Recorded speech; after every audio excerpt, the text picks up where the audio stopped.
and they're like almost in the middle of February. People don't want to go outside. They're trying to stay inside and get any reason they can actually have to stay indoors. Tonight going on in Boston, or actually specifically in Cambridge, is something that's really going to warm these people up in about maybe an hour, less than a couple of hours, called Uhuru Afrika. What's that?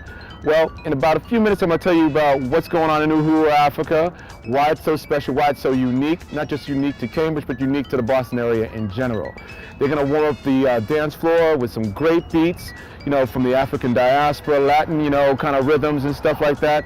And you've got some really great DJs. Adam Gibbons, you've got Max Pela, you've also got some really solid, instrumentation, percussion, live percussion, and just people that just wanted to sweat and get down. Great sound system. You can't hear it right now, but trust me, in a few minutes you're gonna really hear what's going on inside there. You got Rich Medina. Yes, all the way from Philadelphia, Rich Medina is gonna be coming in here. He's actually just like, getting himself warmed up and getting ready for this great show. So while it might be still a little chilly, yes, the Fahrenheit is cold, and I'm about to tell Renata we gotta go inside. It's gonna be warm in a minute. Stay tuned, CCTV.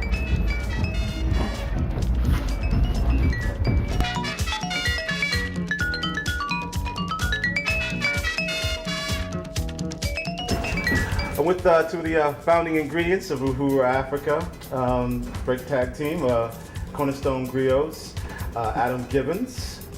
You want to shout everybody out? Yeah. Peace and blessings, everyone. Max Pela. What's up, guys? Okay. Thank you both for joining us. I really appreciate your time. Absolutely. Thank you for having us. Taking us a moment. Now, you got a pretty big event going on here tonight.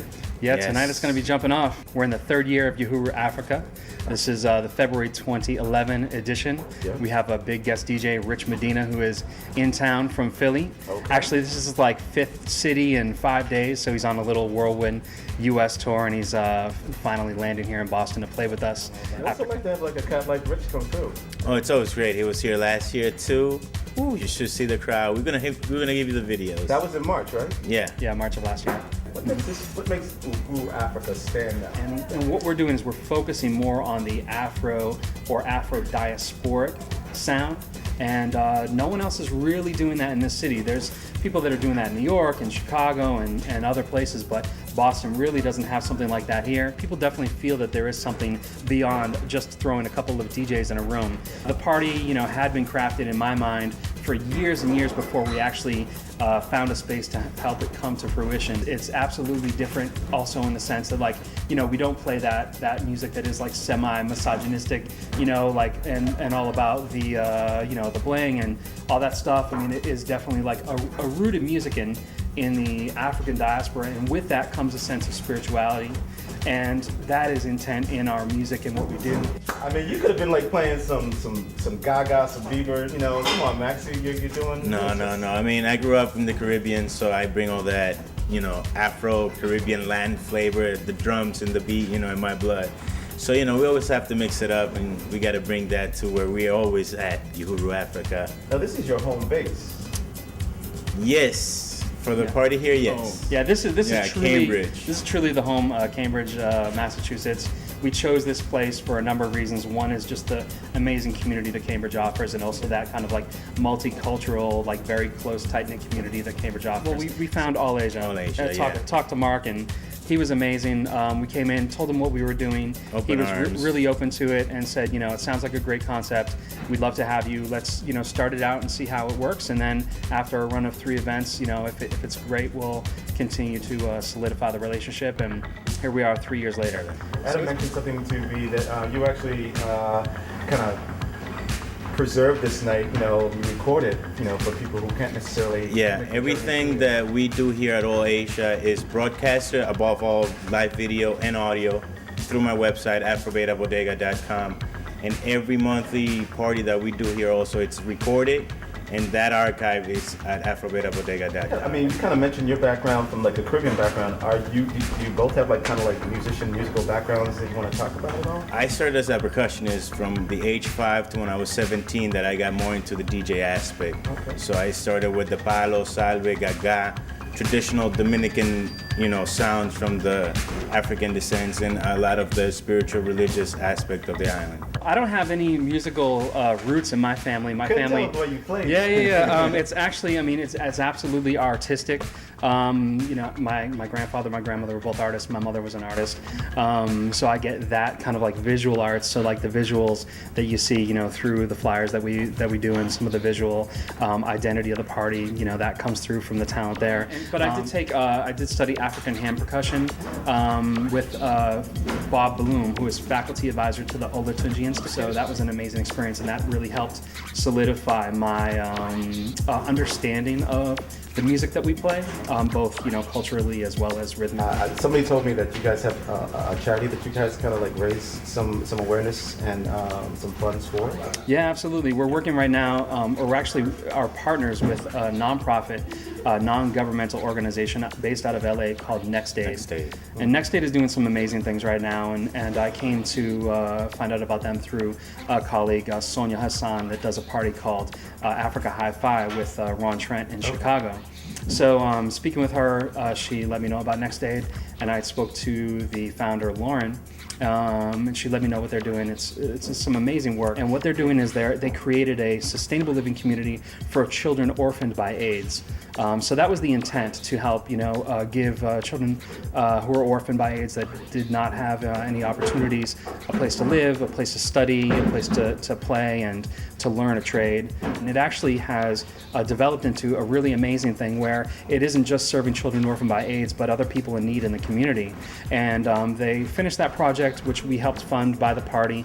We give 10% of all the profits of our event to Next Aid, and then we also do at least one dedicated fundraiser a year, sometimes two, in conjunction with all the awareness raising that we're doing. This is more than just a party. When do you happen to have like a next party coming up, a next thing coming up? Where can they catch you online? You know, just do a Google search for Uhuru Afrika. It's Uhuru Afrika. You can go to uhuruafrica.com. We have afrobetabodega.com, which is a podcast, kind of like a music blog that Max does. From there, you can download a ton of, like hours and hours and hours of live recordings from this party, as well as mixes from myself and mixes from Max and many other amazing musicians and DJs. To wherever they might be on their Wi-Fi connected, you know, just to make that feel that it's more than just this little room or that big venue or that club. You know, it's a whole wide, you know, world type of a thing. I like that. So you're trying to bring the world together through music. Yes. I like that. Well, thank you both for your time. Thank you. Much success tonight. Yep, thank you very much. Africa. I appreciate Adam it. Gibbons, Max Pela. Thanks, everyone. Renato Rodriguez on the camera. Shouts out. All right. You'll be definitely, seen on CCTV, not just in Cambridge, but worldwide as well. So. Right on. Good luck. Thank you. Thank you. Rich Medina, thank you and welcome to the Boston area. I'm right here with CCTV, and you're right here down tonight with Uhuru Afrika. What motivates you still to kind of in your opinion, do right for the dancers, as you've mentioned? What makes you keep doing it? I mean, I love my job, Just happen to be one of those people that can say they love their job, I still get excited to go to work, still get butterflies before every show. None of that feeling from being a kid has ever changed, so it's easy, I know people that bust their ass every day for a boss that they don't like.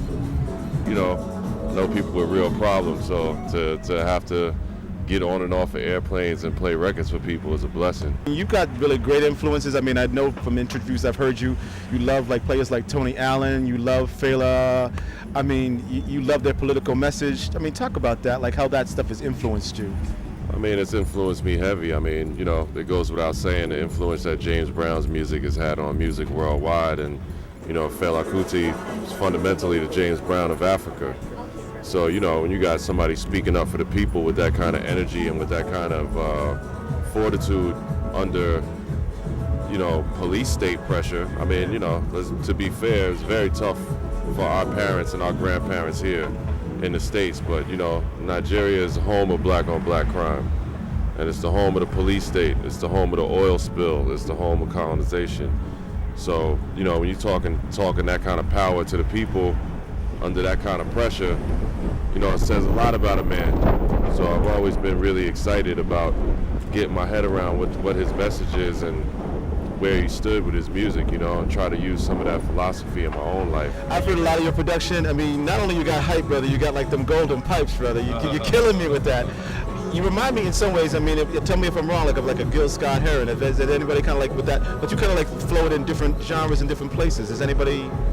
I've heard that comparison before, and it's you guys giving me some enormous shoes to fill with that comparison, because you know Gil Scott Heron is an icon for spoken word artists and vocalists and keyboard players and musicians in general. Like one of my favorite tracks you've ever did, I still play it, like, is that track Reality you did, and it just the words rang true. I mean, not only did I like the rhythm, but just the words behind it. How do you do that? You know, it's just pressure makes diamonds, man. You know, when you go through some stress and you go through some things that are giving you a hard time, you know, some of us are blessed with the ability to push that energy into a channel. And for me, writing and my music and basketball have always been those channels. So I got somewhere to put that energy, you know, when I've got something on my mind, and try to stay consistent with the point, you know what I mean? Where can other people catch you? You're gonna definitely heat it up tonight. It's a little bit chilly, I know. I mean, you're from Philly, you kind of like used to it, but you know. You know, we're on the East Coast, man. The seasons, we deal with it. That's why they gave us these big old things called coats. Is there a warm weather destination people are gonna be able to check you out at? I mean, for the moment, you can always check me out at richmedina.com. I'm also on Facebook, facebook.com/DJ Rich Medina. I'm on Twitter, just as my regular name, Rich Medina. I'm always online, running my mouth, trying to engage the people who enjoy my presentation and keep them interested. So I'm around. And one last one, my roommate would probably want me to ask you this. What was BET's masters of your mix kind of segment like? What was that? You were actually featured on that. Yeah, Master of the Mix was a fantastic opportunity. You know, to go from being well respected in the club to being into 90 million households at one time is an enormous leap in massive. Well, thank you very much, man. I appreciate it, Rich Medina. I mean, you came back last year around this time, March. We appreciate you coming around, this time here now, February. We ain't gonna make you come in January, so next time hopefully it'll be like around June or something. Right on, man. Let's do it. All right, cool, man. Thank you. Thank you, bro. Thanks, Renato. Cool.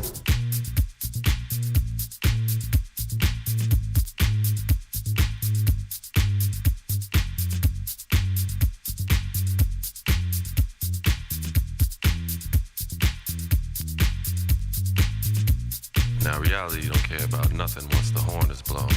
And this particular walk of life smells of broken glass beneath the feet of a daytime boy who's never really seen the sunrise.